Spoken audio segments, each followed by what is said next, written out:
Tous bienvenue donc sur l'entrepreneur à la style, Thierry #Henry, épisode donc 113. Bon, on va parler donc aujourd'hui donc de YouTube Ads. C'est un canal donc que je parle depuis un petit bout de temps, depuis 1 an, 2 ans donc sur ma chaîne YouTube ou sur mon podcast. Je pense que c'est pas fini, il y a encore beaucoup de place à prendre, il y a beaucoup de choses à faire, donc c'est pour ça que j'ai voulu inviter donc un expert qui depuis 1 an donc fait beaucoup de campagnes pour lui et pour ses clients. Donc je te dis tout après avoir remercié le sponsor.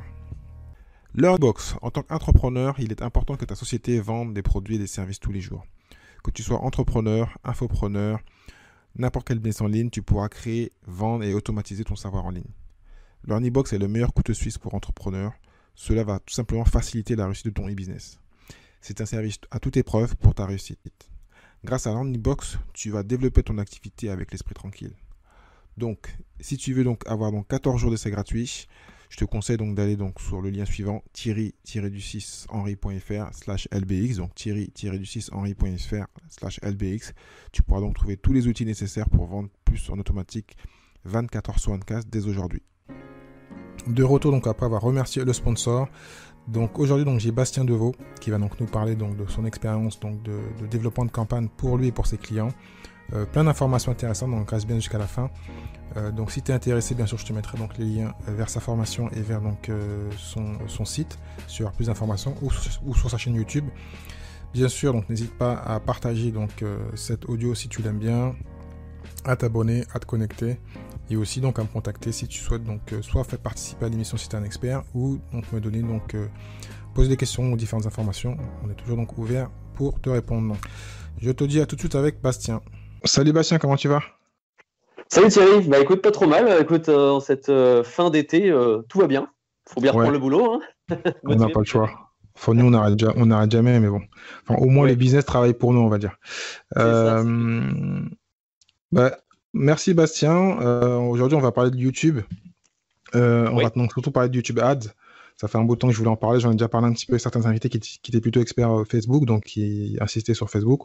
Moi, ça fait un bout de temps que je fais du YouTube Ads. Pas du niveau expert. Hein. Je fais toujours des petites campagnes d'une semaine, à faire 5 ou 10 euros pour tester. Mais bon, c'est pas ce qui est le plus efficace. Donc, tu vas vraiment tout nous dire pour qu'on puisse développer nos business en ligne et même hors ligne, hein, que ceux qui sont en local aussi, ceux qui ont des commerces classiques, entre parenthèses. Je pense qu'avec la crise, ils ont compris qu'il faut se servir des outils, que ce soit en organique ou en payant. Donc, je te laisse te présenter pour ceux qui ne te connaissent pas, et puis on va développer un peu les questions techniques. Oui, bah alors moi, c'est Bastien Deveau. Alors là-bas, je suis pas du tout dans le web marketing. Moi, je viens de la finance compta. J'ai été auditeur financier quelques années, puis contrôleur de gestion, donc qui n'a rien à voir. Enfin, un petit peu quand même, parce qu'on verra que la publicité, c'est un petit peu du contrôle de gestion, parce que tu te retrouves avec des tableaux de 40 lignes souvent, des indicateurs, etc. Donc, c'est finalement un petit peu lié. Et pour le coup, j'ai complètement viré de bord, on va dire, aux alentours 2015 par là. Et je suis tombé dans le web marketing, un peu comme Obélix est tombé dans la potion magique. Et je m'y suis mis petit à petit, je me suis formé à plein de choses. Et j'ai commencé à m'intéresser à YouTube, parce que je trouve qu'il y a peu de gens qui s'intéressaient à YouTube. J'ai été grandement inspiré par des gens que beaucoup connaissent, je pense, de type Olivier Roland, Jean Rivière, Antoine BM, plus jeune. J'ai eu une illumination, j'ai eu envie de tenter comme eux l'expérience YouTube. Donc j'ai longtemps fait de YouTube organique, c'est-à-dire sans publicité, de façon gratuite. Et depuis, pour la faire courte, depuis environ 1 an, un peu plus d'1 an, je suis vraiment niché sur YouTube Ads, qui est une plateforme encore très peu utilisée, notamment sur le web francophone. Oui. Et donc aujourd'hui, ce que je fais, moi, mon activité, c'est vraiment du YouTube Ads à plein temps, on va dire. Je fais aussi bien du done for you, c'est-à-dire que je gère les campagnes de certains clients, que de la formation en ligne pour les entreprises qui ont un budget un petit peu plus modeste, c'est-à-dire elles achètent une formation et elles se forment en interne. Voilà, c'est un peu les 2 casquettes que j'ai, formateur et gestionnaire, on va dire. D'accord, ok. Bon, donc on va développer un petit peu. Ouais. Donc toi, donc tu me dis que tu étais dessus depuis 1 an. Comment donc tu auras un client, comment tu ferais, comment tu t'expliquerais comment la personne peut se développer? Est-ce qu'elle développe from scratch, en partant de zéro? Est-ce que donc déjà tu les mets un peu au goût du jour par rapport aux vidéos? Parce que souvent les gens ont peur par rapport à Facebook où il y a, tu fais une campagne, c'est pas très compliqué, il y a plein de tutos partout, mais là il y a quand même un point négatif, c'est pas vraiment un point négatif, mais qu'il faut faire la vidéo. Si t'as pas de vidéo, c'est un peu compliqué. Tu peux juste faire des liens, mais en général c'est quand même mieux une vidéo pour aller sur YouTube. Ah bah pour YouTube Ads, la vidéo est indispensable. Hein. Du coup, YouTube Ads, alors il y a plusieurs formats. On pourra peut-être parler des formats d'annonce, mais le format qui sera le plus utilisé, c'est ce qu'on appelle le format in-stream désactivable. C'est un nom un peu barbare, mais je vais vous expliquer ce que c'est. Vous allez tout de suite comprendre. En gros, c'est lorsqu'on lance une vidéo sur YouTube, il y a une publicité qui se lance dans certains cas, la plupart du temps, notamment si on est sur téléphone. Ça, c'est ce qu'on appelle de in-stream ads désactivable. Voilà, c'est-à-dire qu'on est dans le stream. Tu parles de celle que avant la vidéo et on peut cliquer, quitter l'annonce ou commencer à regarder son truc. Voilà. Exactement. Et si on laisse je crois que la personne, enfin j'ai un doute, hein, tu vas me dire, parce que celle-là, moi j'ai jamais fait celle-là, moi. Si les gens ne cliquent pas, tu payes pas en tant qu'annonceur. Et s'il y a Alors explique-moi tout. Oui, exactement. Alors il y a un gros avantage, et justement ça va peut-être faire plaisir aux gens qui comptaient faire la publicité en ligne, avec ce type de format. Donc le fameux in-stream désactivable, c'est-à-dire qu'au bout de 5 secondes, en gros, on est obligé de regarder la vidéo 5 secondes et on peut cliquer sur la petite vignette, passer l'annonce ensuite. Eh bien, il faut savoir que les 29 premières secondes sont gratuites. C'est-à-dire qu'on est facturé que si la personne, donc idéalement, si on a bien ciblé son prospect, son client idéal, que si son client idéal a regardé au moins 30 secondes de la vidéo. Ça veut dire quoi ? C'est-à-dire qu'on a la possibilité de diffuser un message publicitaire gratuitement pendant 29 secondes. Donc, il y a beaucoup de gens qui se disent, voilà, faut faire attention parce que les gens ils vont cliquer sur le truc annonce et tout. Faut pas dramatiser ça. Si les gens cliquent sur le bouton annonce, c'est pas une catastrophe parce que vous ne paierez pas. On paiera. Surtout qu'il y a une technique qui est simple, parce que ceux qui sont marketeurs devront faire attention. Ceux qui ne le sont pas n'ont pas compris, mais moi, j'ai fait des pubs, pas celle-là. J'ai fait celle qui était plutôt annoncée sur le côté et qui était. Je les faisais pas en mots-clés, je les faisais liés à un compte. Comme par exemple, tu parles d'Olivier Roland, je les mettais par rapport à certains comptes de concurrents, entre parenthèses, et ça apparaissait à côté. Et celles-là, celles que tu as parlé en premier, elles sont bien parce que souvent, tu vois des marketeurs ou des gens qui ont compris qu'il faut bien cibler. Donc, pendant que la pub commence, tu dis si t'es pas ceci, t'es pas cela, tu peux cliquer, tu peux aller voir ailleurs, comme ça au moins tu perds pas ton temps. Et exactement. Voilà. Ouais. Et donc c'est ce qui est très. Explique-moi un peu comment le mindset de ça, parce que c'est ça que c'est pas mal.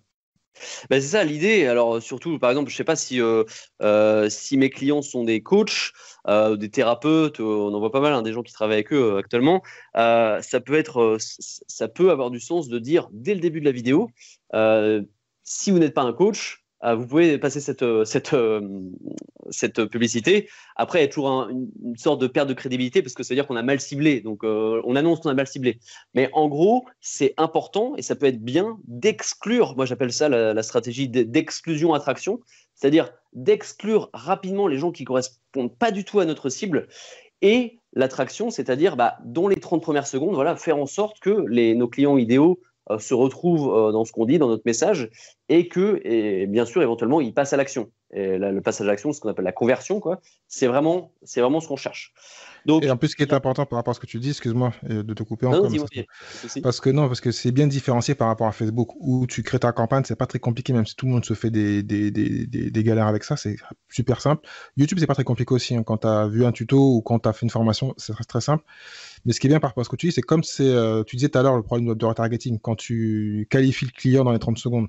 Mais aussi, ce qu'il faut expliquer par rapport à Facebook, c'est que YouTube, qui appartient à Google, est un moteur de recherche. Donc, quand tu fais une recherche logiquement, tu vas déjà indirectement, la personne va mettre comment faire ou comment ceci. Donc, déjà, tu sais que c'est une personne qui est réellement en recherche. C'est pas une personne qui se balade sur un réseau social, qui va voir un truc sur le fil sur le côté. Là, c'est déjà logiquement une personne qui cherche ou qui a fait une erreur quand tu l'as tapé. Donc, en plus, tu l'auras qualifié par la requête qu'elle aura faite. Plus, toi, tu vas donc dire avant si tu n'es pas. Donc, automatiquement, tu sais que tu vas mieux cibler que sur un autre réseau social. YouTube reste la deuxième, ou des fois, ça donne selon les jours, la première plateforme de SEO au monde. Et en plus de ça, il me semble que les coûts sont beaucoup moins chers au clic et on va dire en PPC par rapport à Facebook. Exactement. Disons que YouTube, il y a très peu de concurrence parce que la vidéo, c'est une sorte de barrière à l'entrée en fait. Et c'est là qu'il y a vraiment une opportunité. Il y a beaucoup de gens qui vont se dire la vidéo, c'est trop compliqué, c'est pas de mon niveau, je peux pas faire, j'abandonne. Donc, je vais aller sur Facebook parce que Facebook, il y a juste à mettre un texte, il y a juste à mettre une image. Ok, c'est cool, c'est super. C'est pas pour autant que ça fera une bonne campagne, mais les gens se disent ça. Alors qu'il n'y a pas forcément besoin d'avoir une super vidéo. On pourra peut-être reparler de façon plus détaillée vraiment de la structure d'une vidéo, mais il n'y a pas besoin d'être un expert en vidéo pour vendre un service, vendre un produit. Je suis parti quelque part, je ne sais plus où. Je sais plus où je suis parti. Mais Non, je disais juste que c'était une barrière à l'entrée et que c'était pas mal et que moi je t'avais expliqué que c'était, enfin j'avais précisé que c'était plutôt donc un moteur de recherche comparé à Facebook. Voilà, il y a une grande, ouais, il y a une c'est grande ça, différence. exactement. Et ça, les gens l'oublient aussi. YouTube, c'est le deuxième moteur de recherche au monde pour le coup, après Google bien sûr, et c'est le premier moteur de recherche de recherche de vidéos au monde. C'est très intéressant ce que tu as dit, c'est-à-dire qu'effectivement, contrairement à Facebook, Instagram, LinkedIn aussi, où on va cibler plus par affinité, parce que les gens aiment, parce que les gens sont, avec YouTube, comme avec Google d'ailleurs, Google Ads, ici on va plus cibler en fonction de l'intention. Alors on peut aussi cibler en fonction de l'affinité, mais on a une dimension supplémentaire, c'est de cibler en fonction de l'intention. Et tu en as parlé très bien, on peut cibler en fonction des requêtes émises sur le moteur de recherche de YouTube. Alors ça, c'est qu'une partie des ciblages, hein. Il y a d'autres façons de cibler, mais effectivement, une façon de cibler, c'est de cibler les personnes qui ont émis une intention. Alors ça peut être n'importe quoi. Alors faut le savoir que c'est moins puissant qu'avec Google Ads quand même, parce qu'avec Google Ads, on peut faire des restrictions beaucoup plus puissantes, mais quand même YouTube Ads, on peut cibler nos clients idéaux en fonction de ce qu'ils recherchent sur YouTube. Ouais, tu veux dire plutôt, tu voulais dire plutôt exclure ça? Tu veux exclure des fois donc des types de personnes que tu veux pas qui viennent sur ta pub? Alors, exclure, on peut, mais quand je parle de restriction, c'est, alors je sais pas, ça parlera peut-être aux gens qui ont fait du Google Ads, mais sur Google Ads, tu peux aller plus loin dans le ciblage par mots-clés avec les symboles plus, avec les symboles crochets. Tu peux prendre Oui, des d'accord, je phrases vois. entières ou des bouts de phrases. Ouais, là, tu parles aux experts, ouais. En fin de compte, tu mets un code qui indique, oui, tu veux ou tu veux pas, et c'est un truc spécifique à Google Ads, donc bon, là, faut. C'est ça. Ça, on le retrouve pas Moi qui ai passé la formation chez eux, c'est un peu compliqué, donc bon, c'est plus pour les experts, donc ça, faudra Respico refaire une formation. Je mettrai les liens pour ceux qui veulent faire la formation de Bastien, ou avoir plus d'informations, à part dans la technique. Donc, avant de parler donc des différents formats, j'avais un doute, parce que là, tu as dit un truc qui était intéressant, parce que des fois, moi, comme tu dis, quand j'ai fait ma pub, j'ai pas fait la vidéo. J'ai hésité à faire la vidéo parce que le tuto que j'ai fait aux États-Unis, j'ai une formation de Tom Breeze, il disait que la vidéo, c'était pas pour tout le monde. Et que moi, j'ai fait une formation à part où je mettais juste un lien et c'était sur le côté en fin de compte de la vidéo. Et tu peux aussi faire donc des vidéos sans vidéo. Alors, tu mets juste le lien. Je crois que c'est comme une requête dans YouTube, comme si tu faisais une requête Google classique et tu cliques et ça va sur un site. Oui, alors c'est sur YouTube, mais c'est pas considéré comme du YouTube Ads. C'est considéré comme du discovery. En fait, tu as plusieurs types de campagnes sur Google. Alors, je ne l'ai pas précisé, mais YouTube Ads, c'est dans la plateforme de Google Ads. Hein. Ça fait partie de Google Ads. Et sur Google Ads, du coup tu as plusieurs types de campagnes que tu vas pouvoir créer. Tu as le Google Search, c'est le fameux AdWords qui s'appelle Google Ads maintenant, directement sur le moteur de recherche de Google. Tu as Google Shopping, donc qui est plus orienté e-commerce. Tu as YouTube Ads. Ouais. Alors, on a le display, le display exactement, qui est plus sur les sites partenaires. On a le YouTube Ads, donc la YouTube Ads, je lis, j'insiste, c'est vraiment les vidéos. Et après, tu as du Discovery Google, donc c'est ce que tu viens de dire, c'est-à-dire c'est des liens vers des sites sur YouTube ou sur d'autres plateformes d'ailleurs. Mais c'est pas du YouTube Ads, d'accord? Le YouTube Ads, c'est vraiment vidéo. Donc, on a plusieurs, juste pour parler rapidement des formats, sachant qu'il n'y en a que 2 que vous utiliserez. Il y en a quelques-uns qui sont très peu utilisés, tout ce qui est bumper ads, in-stream ads non désactivables, c'est-à-dire que là, on est obligé de laisser la vidéo durer toute sa durée, en général 15 secondes. Ça, vous ne l'utiliserez pas. C'est plus pour les grosses boîtes, les grosses enseignes qui ont besoin de faire du branding, du brand awareness, de la notoriété, etc.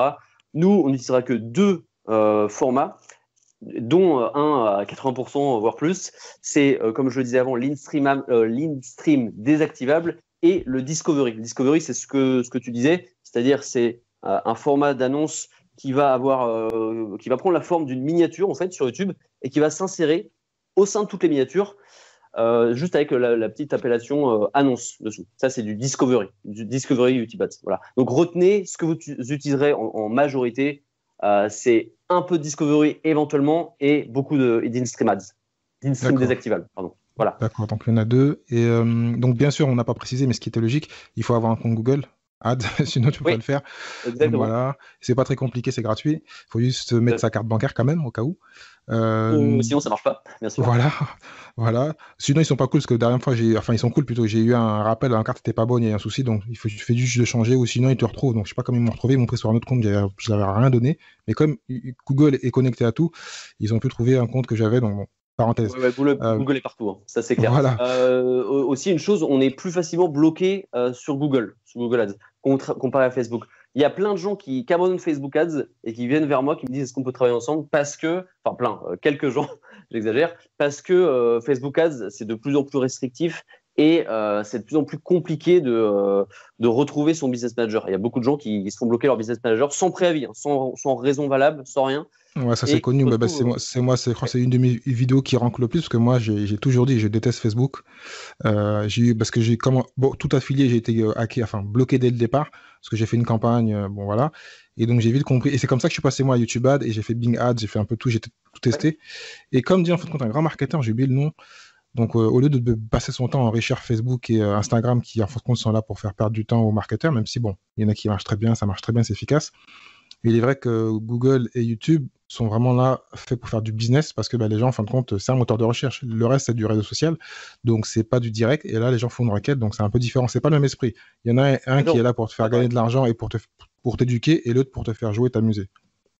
Disons que Facebook, ça peut être bien pour le business. Moi, je n'explique pas Facebook. Moi, je le prends pour le retargeting, c'est tout. Je t'avoue. Exactement. Moi, je l'utilise plus en remarketing. Alors, remarketing et retargeting, c'est plus ou moins la même chose. Hein. On ne va pas se prendre la tête avec ça. Mais Facebook, alors, ça peut être utile aussi. Notamment en e-commerce, c'est pas mal. Mais c'est plus d'opportunités en e-commerce. Pour le coup, YouTube Ads, vous verrez très peu d'e-commerçants, ou en tout cas de petites boutiques, faire de YouTube Ads. Et c'est en ça que c'est une opportunité. Dans ces cas-là, pour l'e-commerce, moi, je leur conseillerais plutôt Google Shopping parce que ça commence à se développer et tu peux faire aussi les campagnes directement. Ouais, mais alors, Google Shopping, c'est très, très utilisé déjà. Hein.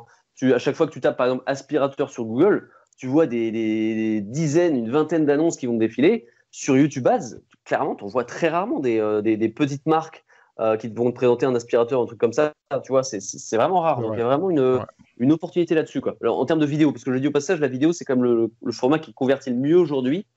Et on dit qu'il y a environ 80% du contenu web consommé et au format vidéo.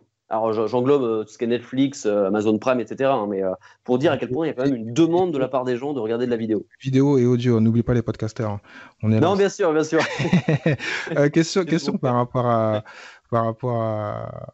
Parce que là, on a parlé des formats, donc les formats, c'est bon. Moi, en fin de compte, quand j'étais sur Google, sur Bing, et Facebook, c'est compliqué, j'avais un manager. Est-ce que, donc, on m'a dit que les managers, c'est Google, ils peuvent en avoir, mais ils sont pas opérationnels, ils sont pas super efficaces. Est-ce que si demain, quelqu'un veut commencer, peut se mettre en lien avec son manager Google, le contacter et se faire aider pour monter une campagne sur YouTube? Alors non, tu n'as pas de manager, tu as une assistance technique, c'est bien de ça dont tu parles, hein. Quelqu'un qui t'accompagne, c'est ça? L'un des deux, parce que moi, quand j'ai commencé sur Bing à l'époque, j'ai appelé la personne, m'indiquer des choses à faire, m'envoyer des liens pour la formation et m'indiquer ce qu'il fallait faire. Alors moi, j'ai déjà pris rendez-vous avec Google. Enfin, tu peux très bien prendre rendez-vous avec Google. Alors depuis le Covid, c'est un peu plus compliqué parce que la demande a explosé, donc forcément, c'est plus compliqué, mais ça m'est déjà arrivé plusieurs fois d'être en contact avec quelqu'un de Google, quelqu'un qui a pris rendez-vous, quelqu'un avec qui j'ai pris rendez-vous. On se dit, voilà, on s'appelle mardi et tout. Et j'ai vraiment une voix humaine, une femme, elle était en Irlande, je crois, une experte qui me disait, voilà, tu as un problème de tracking, là, je vais t'aider, machin. Donc j'ai déjà eu quelqu'un au téléphone. Ouais, après, voilà, aujourd'hui, je me débrouille un peu plus tout seul. Depuis le Covid, je ne sais pas, je n'ai pas eu affaire à ce genre de situation. Je sais que c'est plus compliqué. Parce que voilà, c'est comme ça, hein, c'est la crise, il y a beaucoup plus de demandes, etc. Mais c'est possible, faut savoir. Au moins, contrairement à Facebook, si je ne m'abuse, hein, sur Facebook, il n'y a pas de ce genre de truc. Sur Google, tu peux être amené à avoir un téléconseiller. Non, Facebook, c'est que de l'email, malheureusement. Ou sinon, il faut avoir un niveau assez élevé, dépenser beaucoup et avoir plutôt un compte professionnel où on fait des campagnes pour les autres. Et souvent, on est invité à Zurich ou à d'autres endroits où il y a certains managers. Voilà. Mais là, c'est vraiment des gens qui dépensent des millions, donc c'est un autre domaine. Oui, on n'est pas forcément tous là. Voilà. Donc pour les campagnes, donc quand on a cliqué, donc bon, là c'est difficile à voir parce que tu rentres dans le compte, tu cliques vidéo, donc tu es plutôt donc en recherche de lead ou plutôt de notoriété. Est-ce que tu mets directement vente? Comment tu fais pour parler un peu technique là? Alors, comment tu fais? Tout dépend bien sûr de ce qu'on fait. Il faut d'abord s'intéresser à la niche, comment réagissent les clients, l'avatar client, etc. En général, moi, je travaille avec pas mal d'infopreneurs ou de prestations de services, de prestateurs de services. On cherche à récupérer du leads. C'est compliqué quand même de vendre sur YouTube. Pourquoi? Parce que faut toujours se mettre à la place de la tête de la personne, enfin dans la tête plutôt, de la personne qu'on essaie de convertir. La personne, elle est tranquillement sur YouTube, en train de rechercher, je sais pas, du divertissement, de l'actualité, etc. Et là, au lieu que ce soit sa vidéo qu'elle recherchait, qu'elle s'attendait à voir qui surgisse, pouf, c'est une pub. Donc déjà, ça crée une petite douleur dans l'esprit de la personne. Elle est là, c'est un peu vénère, quoi. Donc si en plus on essaie de lui vendre une formation à 500 € direct, ça pourra jamais le faire. Ça pourra jamais le faire. Donc dans ce type de business, où on a possibilité en tout cas de récolter du leads, il faut récolter du leads directement. Après, l'e-commerce, c'est directement. Ça va être comme Facebook, c'est-à-dire que Facebook, c'est quoi? C'est orienté display, non pas intention, c'est plus display, c'est-à-dire qu'il y a un produit qui va apparaître dans ton feed, et si c'est bien fait, si tu es bien ciblé, etc., tu vas te dire, ah bah, c'est ce truc, il me le faut, donc je vais l'acheter. Dans l'e-commerce, sur YouTube, c'est pareil. Si tu arrives à cibler la bonne personne, eh bien sûr, c'est de l'achat compulsif. Personne va être là, waouh, c'est ce qu'il me faut, j'achète direct. Mais dans la plupart du temps, ça sera de la récolte de leads, pardon, et ensuite, ça se fera beaucoup en emailing. Voilà. Emailing, retargeting. Et c'est comme ça qu'on va vendre sur YouTube Ads. Donc, je conseille très, très fortement de ne pas vendre directement des gros produits, des produits chers, des prestations chères, des formations, etc. Pas directement. Là, tu conseilles plutôt donc, de faire un tunnel classique où tu as déjà plutôt un premier produit, après tu as un back-in, où tu vends un truc soit gratuit ou un webinar ou un produit à 7 €. Oui, je ne sais pas quoi, et ensuite, d'accord. Il faut vraiment, dès le départ, il ne faut pas juste le faire, il faut automatiquement avoir un produit et un tunnel de vente. Ouais, c'est mieux, un lead magnet ou quelque chose comme ça, mais c'est ce qui marche le mieux, un tunnel de vente, bien sûr, classique. Et ensuite, eh bien, on convertit la personne petit à petit, on la fidélise, et c'est là qu'on va vraiment pouvoir vendre. Mais pas vendre direct, ça marche pas. J'ai essayé de vendre direct YouTube, ça marche pas. C'est pas fait pour. Voilà, tu as quand même plus de douleur, entre guillemets, t'embêtes, entre guillemets, plus les gens que sur Facebook, parce que tu leur laisses pas le choix, en fait. Là, je parle de l'in-stream désactivable. Tu les forces à regarder 5 secondes de ta vidéo. Donc, tu ne vas pas en plus leur dire achète mon produit à 500 €. Tu vois, il faut toujours se mettre à la place du type que tu vises. Donc, là, en fait, on a détaillé un petit peu, on a expliqué un peu, mais là, donc, détaille-moi une campagne complète. Là, tu es devant ton micro, donc tu as fait la vidéo, donc on a un peu avancé déjà sur ça. Et ensuite, comment tu fais ton choix de ciblage? Logiquement, tu as dû mettre ton compte dans Tag Manager pour pouvoir le mettre sur ton site, pour avoir donc, le pixel, donc les éléments. Qu'est-ce que tu fais toi après? Donc, est-ce que tu vas avoir des pubs de concurrents, voir comment faire une vidéo? Est-ce que tu t'occupes de la vidéo? Comment tu fais après ton ciblage et comment tu... Même si c'est pas très... on est sur un podcast, c'est pas très visuel, mais voir un peu comment on t'avance et comment tu finis une campagne. Ouais. Alors déjà, moi, ce que je conseille, c'est de tester les ciblages dans un premier temps, c'est-à-dire ne jamais tester plusieurs ciblages dans une campagne. Moi, je fais une structure de compte très simple, c'est-à-dire une campagne égale un ciblage. Et au sein de cette campagne, on va tester, on va mettre en concurrence généralement au moins 2 ads, parce qu'il ne faut pas qu'il y ait un ads, il faut voir ce qui marche le mieux, en fonction de son budget, entre 2 et 3, 4, voire 5 ads. Plus on a de budget, bien sûr, plus on peut tester des ads en même temps. Mais moi, c'est vraiment commencer, je crois, à 5 € par jour, c'est ça, je crois. 5 € par jour, alors c'est par campagne, ça se fait au niveau campagne, le budget. Donc oui, on peut commencer 5 € par campagne. Sachant que 5 € par campagne, on ne va pas aller loin avec 5 € par campagne. C'est vraiment très faible. Pour indiquer qu'on peut commencer, c'est ce que j'ai fait. Bon, moi, c'était pas extraordinaire. En plus, c'était pas pour vendre, c'était pour de la notoriété. Non, c'était pour le podcast. Je dirais que ça a augmenté mon trafic de 20%, mais c'était sur une semaine. J'ai fait 10 jours, je crois. Puis voilà, quoi. C'était juste pour tester, pour me remettre dedans, parce que j'avais arrêté.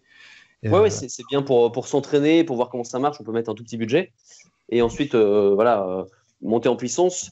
Mais c'est vraiment, en tout cas, la structure que je conseille. On teste une campagne et un ciblage en même temps et quelques ads éventuellement au sein de cette même campagne. Donc, potentiellement, moi, ma stratégie, c'est de tester, de créer potentiellement 10, 12 campagnes, voire plus, d'en activer quelques-unes. On ne les active pas toutes d'un coup, sinon le budget, il va faire la gueule, bien sûr. Mais petit à petit, au bout de 5 jours, une semaine, on regarde ce qui s'est passé. Si vraiment ça a été une catastrophe, eh bien, on coupe cette campagne. Alors, tout d'abord, on coupe les ads qui n'ont pas marché au niveau ads et ensuite, si besoin, au niveau campagne. Donc, si vraiment ça ne marche pas, on coupe la campagne et on en active une autre parce qu'on en a activé une dizaine. Donc, on en active une autre. Et ainsi de suite. Et on teste les campagnes comme ça. Et c'est comme ça qu'on va tester les ciblages. Pour te parler des ciblages, ce que je conseille, moi, dans un premier temps, alors c'est bien sûr le remarketing, c'est ce qui est le plus facile pour convertir. Alors, remarketing, c'est moins utilisé, c'est plutôt le terme de Google, mais en fait, c'est retargeting qui est plus connu. Mais c'est juste une personne qui a interagi ou qui est venue sur un lien ou sur une page on va pouvoir suivre pendant un certain temps. Et je crois que logiquement, on peut revenir à 6 mois, 180 jours, je crois. Je ne me trompe pas. Non, beaucoup plus que ça sur YouTube. Sur YouTube, c'est 540 jours. 540 jours, ça peut être 1 an et demi. Jusqu'à 1 an et demi, tu peux recibler les personnes. Sur Facebook, ça doit être beaucoup moins. Non, Facebook, c'est 180 jours, je crois, donc je confondais, tu vois, comme quoi je dis, mais je suis encore dessus. Mais c'est vrai que 540 jours, c'est énorme, même si, c'est vrai qu'on peut se dire, c'est une personne qui n'est pas venue depuis 1 an et demi, bon, je sais pas si elle est vraiment intéressée, mais bon. Après, mais ça peut lui permettre de plus tard de la cibler sur un autre produit ou un truc qui est plus envisageable de l'intéresser. Donc, mais c'est bien de savoir qu'on peut remarketer si longtemps, quoi. Donc, remarketing, alors je le précise quand même, par contre, un petit inconvénient à YouTube Ads, dans YouTube Ads, c'est que donc, quand on crée ces audiences de remarketing, on va pouvoir les utiliser qu'à partir de 1000 personnes, 1000 individus dans l'audience. C'est-à-dire qu'il faut un certain trafic quand même avant de pouvoir utiliser les audiences de remarketing. Voilà, c'est important. Facebook, ça doit être 100, je crois. Donc là, c'est 10 fois plus. C'est important de le savoir. Donc, c'est pour ça que je conseille le plus rapidement possible de créer ces audiences de remarketing. J'ai envie de dire, bien sûr, il y a 99% des gens qui ne vont pas le faire parce qu'ils ne le savent pas et c'est normal. Mais dès que vous créez votre chaîne YouTube, si jamais vous comptez remarketer sur les actions qui ont été réalisées sur votre chaîne YouTube, eh bien, dès que vous créez votre chaîne YouTube, vous créez en parallèle vos audiences de remarketing dans Google Ads. Justement, j'en parle. Remarketing. Alors, qu'est-ce qu'on peut faire avec le remarketing? Tu parlais des interactions qu'on a déjà eues avec nos potentiels clients. Ouais, c'est vrai. Alors, sur le site web, les personnes qui ont visité tel lien, telle page, etc. Mais aussi sur la chaîne YouTube, du coup. C'est-à-dire, on va pouvoir mettre dans des audiences les personnes qui ont liké nos vidéos, qui ont partagé nos vidéos, qui ont ajouté une vidéo à une playlist, qui ont vu une vidéo, n'importe laquelle, ou alors une vidéo spécifique, une ou des vidéos spécifiques. C'est-à-dire qu'on va pouvoir vraiment cibler presque les gens qui ont vu telle playlist, parce qu'on peut avoir plusieurs playlists sur une chaîne YouTube. Donc ça, c'est intéressant. On va pouvoir vraiment recibler les gens qui ont eu une interaction sur notre chaîne YouTube. Ça tombe bien que tu parles de ça, parce que c'est un truc qu'on m'avait conseillé. Après, je sais pas, indirectement, tu as répondu à l'opposé de ce que je pensais, mais on m'a toujours dit qu'il fallait faire plutôt en général créer 2 chaînes YouTube si on fait de la campagne, parce que si on fait des campagnes, ça va en fin de compte exploser en fin de compte tout ce qui est analyse, parce que comme tu auras payé pour du trafic, tu pourras faire la différence entre le SEO et le classique, et que c'est pas très bon. Disons, enfin, après, je sais pas si c'est vrai, hein, c'était il y a un an. Si, alors il y a une petite incidence. Alors c'est pas très significatif, mais quand même. Alors ce que tu peux faire, c'est créer 2 chaînes campagne, créer 2 chaînes YouTube, pardon, que tu vas mettre que tu vas du coup lier à ton compte Google Ads. Tu peux lier plusieurs chaînes YouTube. Sur une, c'est ta chaîne, j'ai envie de dire organique SEO, et sur l'autre, c'est ta chaîne de publicité. Donc, tu vas pouvoir te servir des données d'une des 2 chaînes et faire tes ads sur l'autre chaîne. Je ne sais pas si c'est très clair, mais en gros, tu peux vraiment... Si, c'est ce que je disais. Mais après, c'est juste savoir est-ce que l'autre, tu peux y aller de façon, entre parenthèses, agressif, pour pas qu'il y ait d'incidence. Et donc, est-ce que tu peux mettre ce que tu veux, ou est-ce qu'il faut à chaque fois créer... parce que là, je parle plus pour les affiliés ou ceux qui ont plusieurs boîtes. Est-ce que sur la chaîne YouTube, tu mélanges un type de vidéo, parce que tu t'en fous, il n'y aura pas des SEO, il n'y aura que du payant, donc il n'y aura pas besoin d'avoir de logique, ou est-ce que tu crées plusieurs comptes? Tu as un compte plutôt pêche, entre parenthèses, tu fais du ad, et un autre compte chaussures de luxe, ou est-ce que tu mets tout dans le même compte? C'est pas grave, il y aura des petites vidéos d'1 minute, 2 minutes, 3 minutes, et puis tu t'envoies du trafic, tu t'en fous. Ça n'a pas de valeur techniquement pour toi. Tu veux juste envoyer du trafic, pendant 3-6 mois ça va marcher, puis après tu abandonnes, voilà, t'en as rien à faire.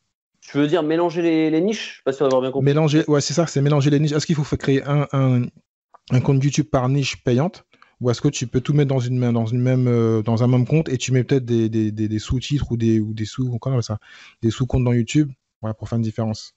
Alors, je t'avoue que je me suis jamais vraiment posé la question, ça m'est jamais arrivé, mais idéalement, moi, j'essaie toujours de segmenter un minimum, quoi, tu vois. Donc, tout mélanger, moi, ça me plaît pas trop en général, et ça plaît pas trop non plus à l'algorithme de Google. Ouais, c'est pour ça que je pose la question. Ouais.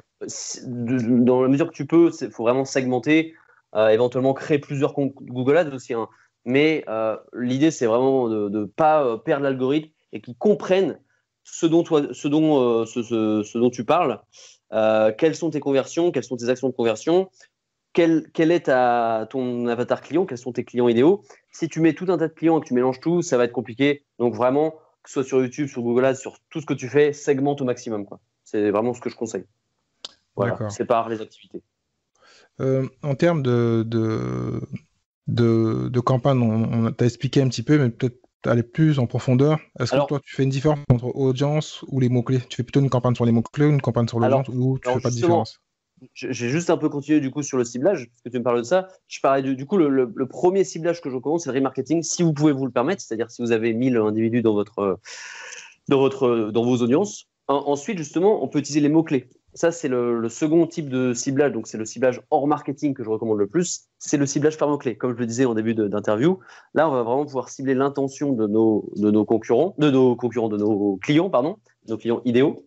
L'idée, c'est par exemple, si vous faites une chaîne sur la cuisine indienne et que vous avez une formation sur la cuisine indienne, eh bien, ou alors un e-commerce de cuisine indienne ou peu importe, eh bien, vous allez pouvoir cibler tous les gens qui ont tapé cuisine indienne. Ou alors biryani, ou tu vois, des plats indiens, etc. Donc ça peut être intéressant parce qu'on vise déjà l'intention, des gens qui recherchent des recettes. Donc, si ils tombent sur une vidéo et que avant cette vidéo, eh bien, il y a une comment dire, une publicité qui apparaît sur la cuisine indienne, ils vont peut-être se dire ah bah c'est intéressant, ça, c'est exactement ce que je recherchais, tu vois. Les gens ils pensent pas forcément voilà, ils se disent je suis ciblé, mais si la publicité est bien faite, ils peuvent directement aller sur votre site. Voilà. Donc ça, c'est l'avantage comme ce qu'on disait au début, c'est un moteur de recherche. Dans tous les cas, on est un peu intéressé, on est un peu sur le marché. C'est pas comme si on était sur un autre site où on n'a rien demandé, on nous propose quelque chose. Là, on sait que les gens ont un peu d'intérêt, entre parenthèses. Exactement. Ils sont au début de la recherche, ouais.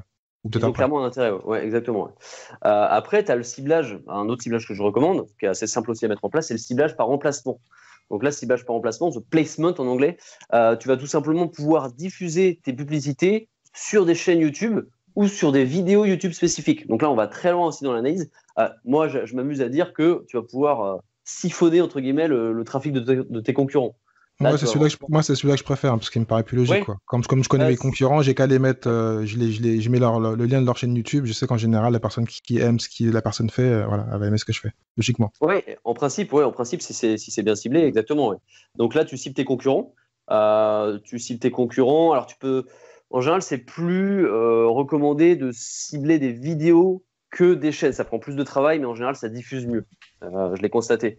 Donc, l'idée, c'est vraiment de faire un fichier Excel, tout simplement, de mettre toutes les vidéos, toutes les chaînes de ses concurrents directs ou indirects, des chaînes dont les viewers peuvent être intéressés par ton produit, par ton lead magnet, par ce que tu as proposé.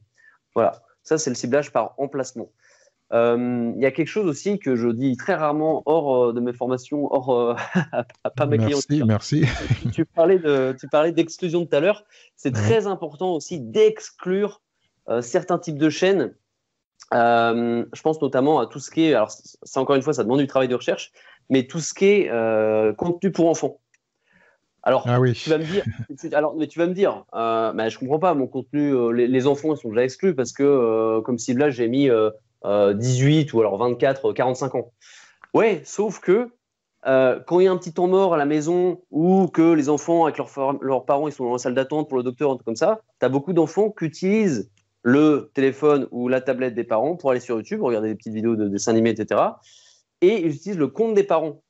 Donc, tes clients idéaux, ça peut être potentiellement leurs parents, si c'est bien ciblé, mais si tu n'exclus pas les chaînes pour enfants, eh bien, potentiellement, leurs enfants, à tes clients idéaux, ils vont tomber sur tes publicités. Et tu n'as vraiment pas envie qu'ils tombent sur tes publicités. Là, tu es sûr qu'ils ne vont jamais convertir. Et en plus, pour expliquer à ceux qui ne connaissent pas, c'est que juste ça va faire, comme tu dis, des clics en plus en fin de compte. Ça va te coûter de l'argent parce que les gens vont cliquer sans le vouloir. Ou les gens vont le voir sans le vouloir. Ou alors l'enfant qui va se retrouver devant ta pub, là, il va regarder ta pub de façon zombie, passive, sauf qu'il s'en fiche totalement. Ce qu'il attend, c'est son dessin animé, c'est son épisode de Pokémon ou autre, quoi. Donc, c'est important aussi de se faire une liste de chaînes qu'on va exclure, de chaînes d'exclusion. Donc, les exclusions, en général, la plupart des gens ils n'y pensent pas, et c'est ultra important si on veut vraiment optimiser son budget et ne pas gaspiller tout simplement de l'argent. Donc, il y a ça. Alors, il y a les chaînes pour enfants.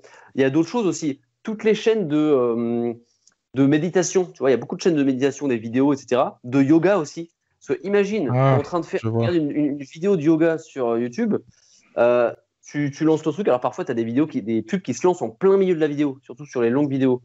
Donc il suffit que le gars ou la fille qui a fait une vidéo yoga ait monétisé sa vidéo, que toi tu commences à regarder la vidéo de yoga parce que tu veux prendre soin de ton corps. En plein milieu de la vidéo, s'il y a une publicité qui se lance, tu n'es pas du tout en condition pour convertir, pour aller cliquer et te dire génial, je vais aller cliquer sur cette annonce. Donc voilà, donc là clairement c'est aussi de l'argent perdu. Donc tout ce qui est yoga, méditation, ASMR aussi, ASMR et musique aussi, parce que moi j'ai plusieurs chaînes YouTube et j'ai une chaîne YouTube d'affiliation, on va dire, où je mets plein de musique jazz qui dure 1 heure, 3 heures. C'est sûr que le mec il clique, qui écoute, qui en fait qu'il écoute comme un podcast, qui regarde pas, donc il sait pas qu'il y a une pub ou sinon il est parti faire un truc. Donc ouais, c'est le type de chaîne qu'il faut éviter, quoi. Ouais, parce qu'il faut se dire qu'il y a beaucoup de gens qui écoutent YouTube comme ils écouteraient la radio, ou Ouais. ils écouteraient voilà, Spotify. Ça existe plus la radio, podcast. Ouais. Voilà, enfin, moi je suis encore un peu, c'est RTL, Europe, machin. Je suis un vieux de la Ça vieille. existe encore, ça? Ah bah, D'accord. pareil, ils font des podcasts aussi, hein. D'accord. Et voilà, du coup, c'est très important. Il y a des gens, typiquement, des gens qui sont sous la douche et qui ont mis YouTube pour écouter de la musique, bah, il n'y a aucune chance qu'ils cliquent sur votre publicité, même s'ils sont intéressés.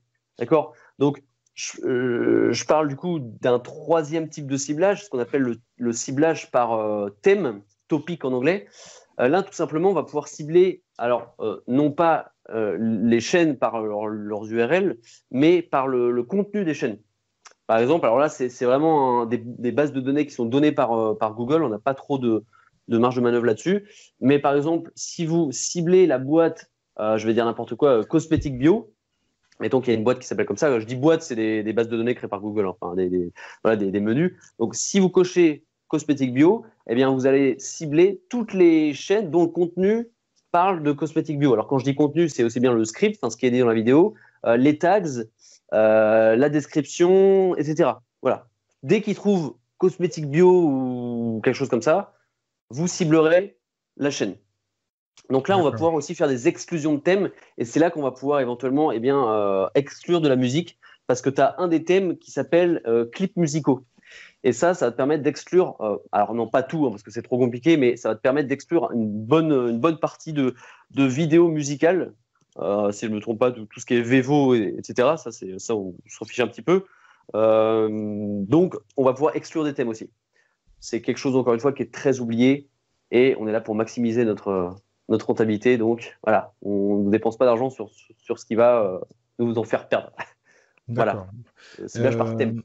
Là, en fin de compte, on a plutôt parlé donc de tout ce qui était manuel, on va dire, ou fait par un pro comme toi. Est-ce que donc il est possible de faire des campagnes en automatique? Est-ce que ça vaut le coup? Est-ce que c'est intéressant? Moi, je recommande pas en général. Enfin, c'est difficile à dire. C'est quelque chose que je fais jamais. Tout ce qui est smart et tout, moi, je fais jamais. Moi, j'aime bien agir en manuel. Je pense que c'est quelque chose tout de même qui va se développer avec l'avenir, mais je m'y suis jamais trop penché. Moi, j'aime bien avoir le contrôle de ce que je fais. Et honnêtement, les recommandations de Google, faut éviter de les suivre à la lettre parce que faut se dire que c'est toujours dans l'intérêt de Google, hein. Google n'est pas là pour Google est là pour générer du pognon, du cash. Voilà. Alors, si ça peut vous en permettre, si les recommandations de Google peuvent vous permettre de gagner de l'argent, bah, tant mieux. Mais son but final, c'est que lui gagne de l'argent. Il s'en fiche de vous. Voilà. Donc, moi, j'ai tendance à me dire soit faut se former au moins un minimum, soit faut déléguer à quelqu'un qui s'y connaît. Mais j'ai connu des gens, et ça m'attriste, des gens qui ont claqué des centaines, voire milliers d'euros comme ça, parce qu'ils y connaissaient rien. Ils se sont dit, ouais, ça va le faire, je vais cibler. Alors, je vais cibler, bah, super, en placement, bah, ok, je sais comment faire, donc je vais cibler telle chaîne YouTube, mais ça s'arrête pas là. Ce serait trop facile, sinon tout le monde le Ouais, ferait. derrière, il faut aussi analyser, il faut aussi. Enfin, Voilà. ce que tu disais, parce que souvent on crée, et moi je le suis, parce que je l'ai fait comme ça, on fait une ou deux campagnes, mais on va pas plus loin. En fin de compte, il faut plutôt avoir un budget assez conséquent, donc ça, tu vas nous en parler, et plutôt viser sur du long terme. Tu fais une campagne sur 2 mois, 3 mois, le temps d'analyser, de faire de la B-testing et de modifier, faire plusieurs vidéos. Oui, exactement. Donc toi, en termes de budget, tu conseilles combien de budget? Si réellement, moi, j'ai toujours dit sur ma chaîne, quand on a une affiliation, si on n'a pas 3 000 euros, et en plus, il faut se dire que souvent, c'est le tiers, et pour avoir de la data et avoir du trafic, et pour pouvoir actionner, en fin de compte, parce que au début, on perd de l'argent en général, même s'il y en a qui te vendent que tu gagnes de l'argent tout de suite, mais c'est rare. Non, on perd toujours de l'argent au début, sauf un coup de chance, mais non, on perd de l'argent. Voilà, donc mais il faut que ça, en fait, ça rentre entre parenthèses dans la règle du jeu, hein. On sait qu'on va en perdre, mais il ne faut pas abandonner, parce que souvent, comme tu disais, des gens que tu connais qui abandonnent, il faut se mettre dans un niche ou un produit qu'on connaît, et puis ne pas lâcher tant qu'on a les bonnes infos. On sait que logiquement, Google a toutes les infos, même YouTube, donc il faut juste bien après comprendre, analyser et aller sur le long terme. Exactement, moi je recommande 2 voire 3 semaines de test. C'est-à-dire, comme je le disais tout à l'heure, on va tester un maximum de campagnes avec un maximum de ciblages différents. Et c'est, j'ai envie de dire au jour le jour, au bout d'une semaine, qu'on va commencer à voir ce qui marche pas. On cut si c'est pas efficace. Faut lancer de nouvelles campagnes, mais aussi des nouveaux ads, hein, parce que c'est aussi les ads, bien sûr, qui peuvent ne pas marcher, peuvent ne pas fonctionner. Ça peut aussi être, je l'ai pas précisé, mais un problème de funnel aussi. C'est souvent un problème de funnel. Le funnel tunnel de vente. Tunnel de vente, du coup, ouais. La landing page, en fait, c'est la page d'atterrissage sur laquelle tu vas atterrir une fois que tu auras cliqué sur la publicité. Ça peut tout simplement venir de là. En fait, c'est vraiment beaucoup de logique. Si tu as un super taux de clic, donc le taux de clic, c'est le nombre de clics divisé par le nombre de vues sur la vidéo. Si tu as un très bon taux de clic, mais que tu as très peu de conversion, c'est-à-dire que les gens n'ont pas acheté, ou alors ils n'ont pas souscrit à ton offre, ou ils n'ont pas rempli le formulaire, etc., ça peut venir de ta landing page, de ta page d'atterrissage. Donc, c'est toutes ces choses qu'il va falloir analyser. Je parlais de taux de clic, donc c'est très important. Alors, un taux de clic, qu'est-ce qu'un bon taux de clic? Moi, je recommande d'avoir un taux de clic d'au moins 1%. En deçà, c'est un peu faible. Ça commence à être vraiment très faible. Donc, il faut au moins 1%. Entre 1 et 2%, c'est un bon taux de clic. Au-delà de 2%, ça commence à être un très bon taux de clic. Voilà. Si vous voulez vous situer. Et là, encore une fois, je parle d'in-stream, les publicités qui apparaissent au début d'une vidéo. Donc là, tu parles plutôt du taux de clic, mais est-ce que tu as de la data aussi ou de l'information sur le taux de conversion? Une bonne campagne, c'est combien en termes de conversion? Encore une fois, ça dépend vraiment de ce que tu proposes. Tu peux, par exemple, vouloir vendre un coaching à 10 000 euros. Et ça peut avoir du sens. On me demande souvent combien ça coûte un lead, combien faut un lead. Un lead, c'est la capture d'une adresse email, tout simplement, pour ceux qui ne savent pas. Il faut combien, le coût par lead, ça va être quoi et tout. Ça dépend. Si tu vends un coaching à 10 000 euros, ça peut avoir du sens. Si ton trafic est ultra ciblé, de proposer un coût par lead, d'avoir un coût par lead de 50 euros. Je sais que ça fait cher de récolter une email, une adresse email de 50 euros. T'es plutôt gentil parce que moi, on m'a dit que c'était plutôt là. Juste avant, j'ai regardé, écouté d'autres vidéos. Bon, c'est le marché US et le conseiller disait plutôt de la moitié. Plutôt. Alors que si tu as un truc à 1000 euros, c'est pas gênant de dépenser 400 ou 500 parce que tu sais que tu t'es Alors, je te parlais de leads, je te parlais pas de vente, je te parlais vraiment de voilà, leads, parce que moi, je suis chiant, moi, je parle que de la conversion. T'inquiète pas. Les deux sont des conversions. Tu as une conversion achat, une conversion leads. Mais tu vois, si tu vends un truc à 10 000 euros, ça peut avoir du sens d'avoir un leads à 40-50 euros, une adresse email à 40-50 euros. Tout à fait. Ça reste cher, certes. En sachant par rapport, pour faire le lien à ce que je disais, si c'est 10 000 euros, donc imaginons que tu as 100 mails, donc les 100 mails t'ont coûté 5 000 euros, mais il faudra que sur les 5 000 que tu as dépensé, que tu en as au moins un qui paye. Voilà, c'est ça, exactement. C'est toute une histoire de rentabilité. C'est pour ça qu'il faut vraiment connaître ces chiffres, vraiment comprendre comment ça marche. Je ne peux pas rentrer dans les détails techniques, bien sûr, parce qu'on a peu de temps, puis ça serait vraiment trop complexe et chiant. Mais il faut toujours penser rentabilité. Voilà. Ne pensez pas direct coût par lead, combien. Il faut voir ce qu'un client va vous rapporter. Et aussi, quelque chose d'important, ne faites pas du one-shot, si possible, une fois que vous avez capturé l'adresse email. Surtout si vous avez des petits produits, pas des produits à 2000 euros. Faut avoir une séquence d'emails qui tourne, qui fonctionne et qui vendent. D'accord, ça s'arrête pas vraiment, ça s'arrête pas à la landing page, à la première landing page. D'accord, si vraiment vous voulez un truc rentable, faut voir la valeur globale, la long term value d'un client. D'accord. On en revient un peu à la question que je t'ai posée, mais j'ai pas eu ma réponse. Après tu m'as dit peut-être ça dépend du client, mais n'importe quel client, que ce soit un TPE, PME, avec combien commencer un minimum sur YouTube? Alors, combien commencer? Moi, donc le budget se fait par campagne. C'est vraiment au niveau campagne que ça se fait. Moi, je conseille vraiment pour tester au moins 500 euros par mois. C'est vraiment un minimum. C'est vraiment en deçà, on ne va pas avoir beaucoup de données. Parce que ce qu'il faut au début, c'est des données. C'est vraiment que Google récolte de la data, qu'on coupe ce qui ne marche pas, qu'on teste en gros. Donc, un budget test, c'est vraiment fait pour. Voilà, il faut voir vraiment comme un placement. Donc c'est environ 10-15 euros par jour, quoi, si on fait sur 2 semaines. Ouais, c'est ça. En gros, c'est ça, ouais. 10-15 euros par jour minimum. En deçà, et par mois, mais pendant combien de mois? Est-ce que tu dis qu'il faut aussi penser long terme? Il ne faut pas se dire faire un mois, il faut vraiment se dire qu'il faut avoir un. Après, on entre dans ce qu'on appelle. 6 mois. Après, on entre au bout de quelques semaines, un mois, voire un peu plus, ça dépend. C'est au cas par cas. On va pouvoir entrer dans ce qu'on appelle la phase de scaling. La scalabilité, c'est un concept qui vient du monde des startups. Ça revient à dire qu'on augmente de façon exponentielle notre croissance, on croît rapidement de façon exponentielle, tout en maîtrisant nos coûts d'acquisition. C'est-à-dire qu'on ne va pas augmenter, et si possible, on va les réduire, nos coûts d'acquisition. Donc ça, c'est la scalabilité. Hein? Non, ça a coupé, mais bon, continue, c'est pas grave. Ça a coupé? a coupé un petit peu, ouais. Continue. Ok, autant pour moi. Ça, c'est ce qu'on appelle la scalabilité. Voilà. Donc, croître à grande échelle, c'est-à-dire augmenter vos ventes de façon massive, tout en réduisant vos coûts d'acquisition. Et Le tout coût ça, tu peux d'acquisition. l'avoir en faisant attention à ce qu'on appelle le ROAS ou le ROI. Si tu fais attention à ça et que tu es un peu analyste, comme tu l'as dit, Oui, il faut faire faut faire un travail sur le retour sur investissement sur l'argent que tu mets. Donc, tu mets 1 euro, tu récupères au début 2, puis après, tu mets 1 euro, tu récupères 3, et puis plus ça augmente, mieux c'est. exactement, exactement. Ça, Et c'est comment des. tu fais pour améliorer? Moi, j'ai une technique, je sais pas si tu l'as faite, donc je t'en parlerai après. Mais comment tu fais pour améliorer tout ça? Pour améliorer quoi la rentabilité, Le- tout simple. Ouais, De façon simple, on va affiner, on va voir ce qui marche le mieux. YouTube Ads, comme je disais, c'est un ensemble de colonnes. Il faut choisir les bons indicateurs. Donc les indicateurs que je recommande. Alors tout d'abord, je parlais de coût par clic, coût par leads. C'est ça qui est important. Coût par leads et coût par achat si tu veux acheter, si tu veux vendre, pardon. Purchase cost, hein, enfin, conversion en gros. C'est ça qui va être intéressant. C'est de voir par ads, par type d'emplacement aussi, tu peux checker par emplacement, quelle chaîne YouTube te rapporte le plus faible coût par lead.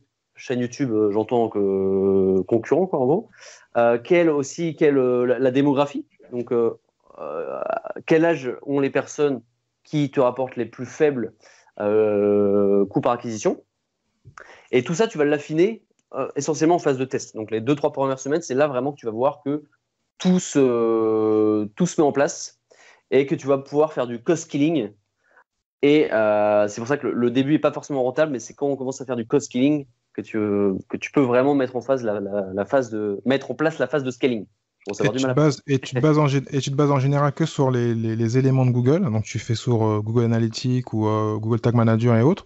Ou est-ce que tu mets un tracker spécifique pour vraiment suivre et avoir un tableau qui soit propre, que tu arrives à comprendre? Parce que bon, après, c'est chacun son métier. Hein. Tu as la partie pub que tu peux monter, c'était créatif, mais tu as aussi une partie analyse qui peut être un peu chiante. Ou est-ce que tu mets un tracker? Parce que bon, moi, comme tu le sais, peut-être on n'a pas parlé. Moi, je viens de l'affiliation, donc bah, tu mets un tracker, tu as tous les éléments et c'est un peu plus clair des fois. Surtout que moi, Oui, j'allais venir après. Moi, j'ai fait pour mieux gagner, j'ai fait des pubs à l'étranger, parce que YouTube étranger, il y a certains pays où ça coûte que dalle, parce que c'est ce qu'on ouais. appelle le tier 3, mais en vendant un produit en fin de compte francophone. Donc, il faut juste trouver après les gens qui ont les moyens de payer. Mais bon, pour revenir à ma première question, comment est-ce que toi, tu assures sur le tableau de Google, les éléments de Google, ou est-ce que tu prends d'autres éléments à part? Moi, je conseille, alors je me mets à la place de quelqu'un qui débute vraiment. Au début, on peut se contenter de ce qu'on a sur Google Ads. On peut connecter aussi un compte Google Analytics. Alors, c'est quand même plus avancé, notamment pour créer les audiences. On va pouvoir, de base, on les crée avec Google Ads, mais on peut les créer avec Google Analytics. Ça va nous permettre d'aller plus loin, tout simplement, dans l'analyse, dans la création d'audience. Après, je vais pas aller non plus. Voilà, j'imagine que je m'adresse pas non plus à des cadors de Google Ads qui font ça depuis 15 ans. Donc, ne cherchez pas au début à avoir 35 000 outils. Google Ads, Google Analytics si vous vous sentez chaud. Google Tag Manager, ça va être pour faire le tracking, mettre en place le tracking. Sachant qu'on n'est pas obligé de l'utiliser. On peut faire Google Ads, on peut coder en dur. C'est-à-dire que Google Ads nous donne un code et on peut le mettre directement dans notre site pour traquer les conversions. Moi, je conseille vraiment d'utiliser Google Tag Manager.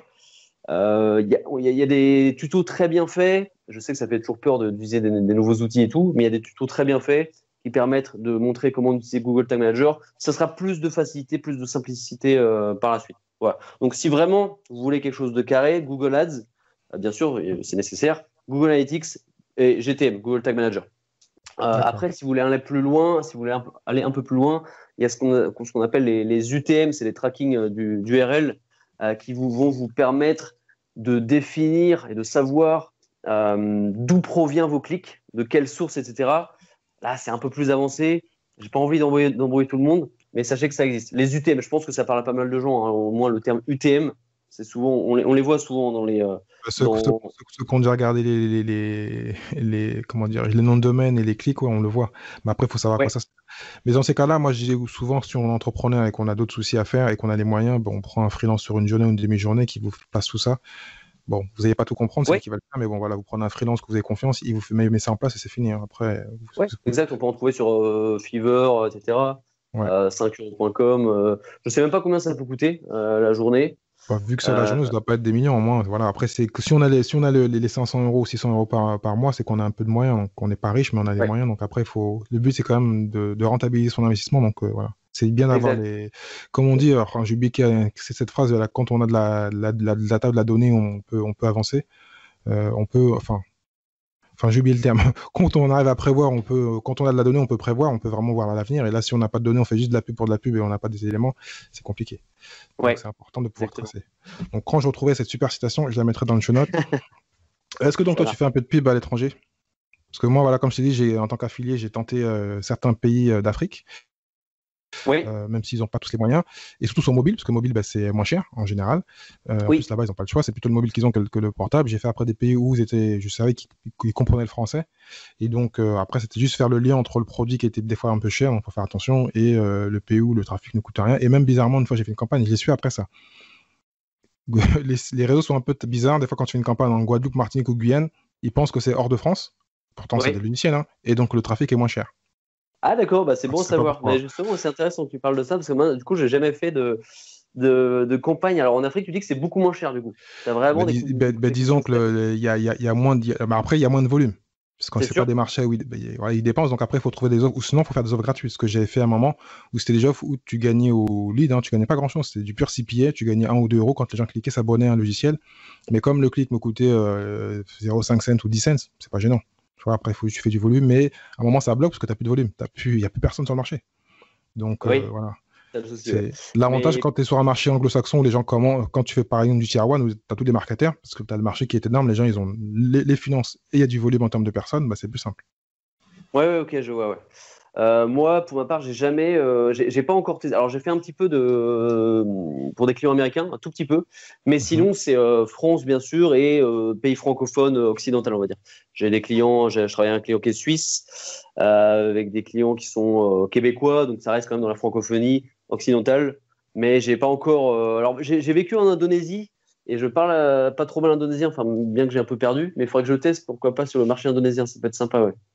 Ouais, Ouais, je ouais. pense Et que voilà. le volume il Pas est pas encore de mal. retour. Bah, Pas tu nous encore en de- reparleras. Est-ce que tu as Ouais. d'autres choses que tu voudrais indiquer que j'ai oublié de poser comme question ou des choses qui seraient intéressantes pour Euh, l'audience? à- Quelque chose qui est important de savoir quand on se lance dans la publicité, il faut savoir que c'est comme la bourse, c'est-à-dire qu'il y a beaucoup de. C'est facile de se faire rattraper par ses émotions et que le succès, les clés du succès dans la publicité, c'est de rester cool, de rester zen et de pas s'emballer et de pas se dire oh putain je gagne pas d'argent, je coupe tout, je coupe tout. Voilà, il faut être prêt à perdre de l'argent, il faut être prêt à voilà, c'est un placement encore une fois, c'est un placement risqué la publicité, il faut le comprendre comme ça, mais il faut rester cool parce que c'est au moment où on panique que on devient irrationnel et qu'on coupe tout et que en fait on abandonne et c'est fini. Donc toujours y aller sereinement, ne jamais jouer avec de l'argent qui vous permettrait de vivre, de survivre, d'accord. Faut être prêt, si vous voulez mettre 500 euros par mois, faut être prêt à se dire, bon, ok, c'est 500 euros que je reverrai peut-être jamais. Ok, je tiens voilà, à insister là-dessus, que les gens ne se ruinent pas non plus. Hein, ça serait dommage de vous endetter auprès de Google. Donc, très important, la dimension psychologique, émotionnelle. Voilà. Ne Surtout mettez pas que votre vie en jeu. par rapport à ce que tu dis, on va faire ta pub, hein, ou d'autres, parce que j'ai fait aussi la pub de d'autres personnes qui faisaient de la pub. Dans ces cas-là, si on veut pas toucher la pub, on est fort en SEO, on a déjà un business qui marche, bah, passer par quelqu'un qui va faire la pub et qui va améliorer ce qui existe déjà. Parce que ce qui est bien, moi j'ai toujours conseillé de faire de la pub sur du SEO ou sur quelque chose qui marche déjà. Et donc, si on est plutôt fort en YouTube classique ou en blogging ou en podcast, eh ben, on passe par un pro, on met un petit budget, parce que là, 500 euros, c'est pas énorme si on a une boîte, ou même moins, après, je sais pas, ça dépend des gens, et on fait passer par un pro. Bon, lui va prendre un petit cut, hein, 15 ou 20%, Oui, mais il va travailler sur le long terme, il va mieux vous connaître, et puis c'est une façon de déléguer, de ne pas se décharger de ça, et de ne pas avoir ce stress et cette émotion. C'est-à-dire, il faut vérifier ce qu'il fait, mais bon, sur le long terme, c'est son boulot, il a un intérêt que ça marche, et puis si ça marche, il va augmenter le budget, donc tout le monde sera content. ouais, exactement. Et ça peut être aussi, alors ce soit un forfait au mois, soit ça peut être un pourcentage aussi à la performance. C'est-à-dire plus la personne est performante, plus elle va être rémunérée. Ça, c'est quelque chose qu'on peut envisager aussi. Il y a des gens qui font ça, qui font all leads. C'est-à-dire, bah, chaque leads que vous me rapportez, bah, je vous donne, je sais pas, 15 euros, quoi. Tu vois, Et ce qui est intéressant par rapport à ce que tu dis, parce que c'est vrai que ça dépend des gens, parce que moi, j'ai toujours encore le modèle d'affiliation, mais quand on est, par exemple, tu parlais des infopreneurs, quand on est un infopreneur et qu'on a un tunnel qui est assez long et on peut vendre de 4, 5 ou 10 produits, bah là, il y a vraiment, je dis pas qu'il n'y a pas de risque, comme tu dis, il y a toujours des risques, mais plus il y a de produits, plus il y a de possibilités, et plus on peut faire un tunnel qui est plus complet, plus intéressant, eh ben là, oui, ça vaut le coup d'investir parce qu'on sait qu'on a plusieurs portes plusieurs produits à vendre. Ouais, Quand on n'a qu'un seul produit, qu'on on dépend de ça, bon, on est en stress et ça plaît pas, bon, voilà, il est trop cher. Mais si on a un produit à 7, un produit à 37, un produit à 80, un produit à 105, un produit à 1000, voilà, on peut vraiment mettre le fond. On a un grand magasin, on a un grand hypermarché, on peut y aller. Voilà, le client, si c'est pas lui, ce sera un autre. Et voilà, il y a un mélange de notoriété, de leads, d'emails. Et sur le long terme, on va récupérer logiquement l'investissement, si on a bien fait les choses. exactement. Faut juste être bien organisé et toujours penser rentabilité. Et bien sûr, penser à l'emailing, hein. L'emailing, on a tendance à le sous-estimer. Et c'est notamment via l'emailing, une fois que vous aurez collecté des adresses email, que vous pouvez faire des ventes. L'email, ça marche encore, hein, contrairement à ce que Ah oui, oui, oui. certains disent, ça marche encore. J'ai fait un podcast dessus il y a un mois et demi, donc voilà, ceux qui sont intéressés, je mettrai le lien. Il y a Ouais, toujours des choses intéressantes et chaque c'est année, clair. c'est la mort de l'email, en fin de compte. Plus il est là, mieux c'est encore. Voilà. Oui, c'est clair. Et rien qu'en e-commerce, je crois qu'on dit qu'il y a entre 15 et 30%, alors c'est assez large, mais 15 et 30% du chiffre d'affaires peut se faire via l'emailing. Je parle en e-commerce, hein. Donc, ne jamais sous-estimer l'emailing. D'accord? C'est tout un écosystème qu'il faut mettre en place, pas que YouTube Ads, pas que les ads, pour en voir tout l'écosystème pour être le plus performant possible. Voilà. D'accord. Bon, ben merci pour toutes ces bonnes infos. Je vais te poser les questions que je pose à tous mes invités. Je précise bien, donc je mettrai tous les liens dans le channel. Donc tu vas me donner les liens de tes sites et des formations et de tes réseaux Ouais. sociaux. Je les mettrai pour ceux qui sont intéressés. Quel est donc le business dont tu rêves à part celui que tu fais actuellement? Est-ce qu'il y a un business que tu Alors, rêves, que tu n'as jamais fait? un business que j'ai jamais fait, dans le tourisme, c'est un truc qui me tente très bien. Alors, c'est pas forcément très tendance, mais c'est un truc qui m'a toujours tenté, quoi, de faire voyager les gens, parce que moi j'ai beaucoup voyagé, j'ai eu la chance d'aller dans environ 30 pays, une trentaine du moins, et D'accord. c'est quelque chose que j'ai toujours voilà, partagé, donc ça serait ça, un truc relatif au tourisme, il faudrait que je creuse un peu plus, mais encore une fois, c'est pas très tendance, je pense. Quelle est ta meilleure expérience en tant qu'entrepreneur ou investisseur? Je dirais, justement, je reparle des voyages. J'ai travaillé, j'étais en Indonésie justement pendant un an et j'ai bossé. C'était tout au début de l'entrepreneuriat, c'était vers 2017. Vraiment, je commençais et je bossais. On s'était pris une petite villa, pas grand luxe, hein, mais une petite villa avec des gens que j'avais trouvés. Et on avait bossé là ensemble pendant plusieurs mois en mode coworking, hippie. Et c'était vraiment super cool. C'était vraiment un des meilleurs moments de ma vie entrepreneuriale, en tout cas. Et ouais, un peu à l'américaine, mais de façon hippie, quoi, de façon très tranquille. D'accord. Quel est pour toi le meilleur levier pour devenir entrepreneur? Il faut de la volonté. Il faut clairement de la volonté. Et il faut faut pas se laisser happer par cette espèce d'envie de liberté absolue dont on nous parle beaucoup. On en parle trop, je pense. Je croise des gens qui se sont plantés complètement, qui pensaient que ça allait être facile, qui pensaient que leur truc allait tourner en automatique. Tu sais, c'est un peu le truc qu'on nous rêve, hein. Tu vas pouvoir gagner 5000 euros en automatique. Ça peut marcher, mais il faut une volonté énorme et on ne la met pas assez en avant. Donc moi, je le dis, pour vraiment gagner bien sa vie en tant qu'indépendant, faut bosser, faut faire des trucs qui ne sont pas toujours très cool, prospecter, toujours s'améliorer, investir dans de nouvelles formations. Mais ça se fait pas tout seul, voilà. C'est quand même du boulot et vous dites pas que vous allez faire la semaine de 4 heures si vous partez du salariat. Et Ouais, voilà, surtout que, mise en garde. comme le dit Tim Ferriss, c'est qu'un titre. Et en plus, dans tous les cas, en parlant de volonté, c'est bien, c'est que souvent, ceux qui, malheureusement, marchent sur ces putaclics, parce que on a tous passé par là, on aime bien ce lifestyle, mais c'est que, voilà, même si c'est pas la première, il faut en général pas abandonner, il faut tenter une deuxième, troisième fois, une quatrième fois, malheureusement, ça marche pas la première fois. Même on veut dire faut échouer quoi. Faut se planter sur des projets, faut se planter sur un business, faut relancer le truc et puis ouais, jusqu'à temps que ça marche, hein. C'est pour ça que c'est compliqué parce qu'on n'est pas programmé pour échouer quoi. On déteste échouer, et c'est presque normal j'ai envie de dire. Et la plupart des gens échouent et ils disent bah ça marche pas, je retourne dans le salariat. Et voilà, donc il faut être vraiment persévérant et se dire j'ai pas de plan B, go go go. En gros c'est ça. Tout à Comme fait. toujours dit. Quel est le livre que tu conseillerais à tout entrepreneur et pourquoi? Si c'est pas un livre, un podcast ou une vidéo ou je ne sais pas quoi, pour motiver un peu les Euh, gens. Alors j'ai lu récemment, bon c'est un petit peu mainstream, mais j'ai lu récemment le livre de Stan Leloup, qui est vraiment sympa, Ouais, et que j'ai lu sur le podcast, ouais, ouais, qui s'appelle Votre empire dans un sac à dos, je crois. tout à fait. Il est vraiment sympa, il est vraiment orienté vente, et je trouve qu'on n'a pas assez de livres. C'est un peu un livre à la semaine de 4 heures où Olivier Roland, tout le monde on n'a pas eu la chance de rater ses études, mais vraiment orienté vente, copywriting, etc. Et c'est vraiment cool parce que mine de rien, copywriting, la vente, c'est ce qui permet de vivre quand on est entrepreneur. Donc ouais, je le conseillerais pour débuter si on n'a pas trop de notions en vente, en copywriting, en storytelling, etc. Je l'ai bien aimé, puis il se lit vraiment comme du pied, quoi. Donc ouais, bon petit livre. Bon, ben, je mets dans le show note pour ceux qui sont intéressés. Et donc, dernière question, quelle est la compétence que tu rêves d'avoir? Ah, le coding, j'ai toujours rêvé de développer. Ça prend trop de temps, mais ouais, c'est ça, ma compétence technique pour le coup. Mais bon, dans une prochaine vie peut-être. Oh, c'est pas si compliqué que ça, hein. Et puis comme je te dis, c'est marrant, je le répète à chaque fois, mais un tiers, si c'est pas la moitié maintenant de mes invités parlent de code. Pourtant, on va vers un monde qui est dans le non-code, où on fait tout pour avoir des trucs simples pour ne pas coder, comme ClickFunnels et autres, et LearnyBox. Ouais. Et plein de trucs se font sans code, mais c'est vrai que le code, c'est vrai que ça rend service, et on dépend de personne, donc c'est pas mal. Ouais, et puis ça te crée une structure mentale assez particulière, quoi. Donc Ce qui paraît. ça t'aiguise ta logique et ton sens de la synthèse. Donc ouais. Donc c'est ce que j'essaie d'apprendre à mes enfants, donc bon, je verrai s'ils sont.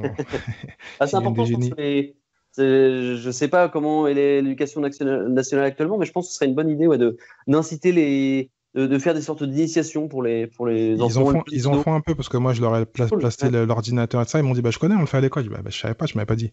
Mais bon, c'est pas du vrai code, hein, mais ça commence à avoir l'esprit, donc c'est pas mal. Si c'est gamifié, si ça leur correspond, tu sais, si telle action, alors telle action, des choses comme ça, tu vois, mais de façon très gamifiée, très enfantine, je pense que ce serait super pour développer leur logique et leur sens de la synthèse. C'est important. Ouais. Bon, Bastien, merci à toi. Oui, merci à toi pour l'invitation. Oui, ça marche. À très bientôt. Salut Thierry. Merci à toi d'avoir écouté cet épisode de l'Entrepreneur Lifestyle jusqu'à la fin. Si tu as aimé et que tu penses que cela peut aider ou intéresser quelqu'un que tu connais, donc partage cet épisode, like-le, commente-le et bien sûr mets note numéro 5 s'il te plaît. Donc cela va m'aider à continuer à pouvoir monter dans les classements de toutes les bonnes plateformes de podcast, iTunes, Spotify, enfin tu les connais. Si tu souhaites donc recevoir les épisodes directement dans ta boîte email, envoie-moi un email à contact@thierry-6.fr. Je te dis au prochain épisode. Ciao, ciao.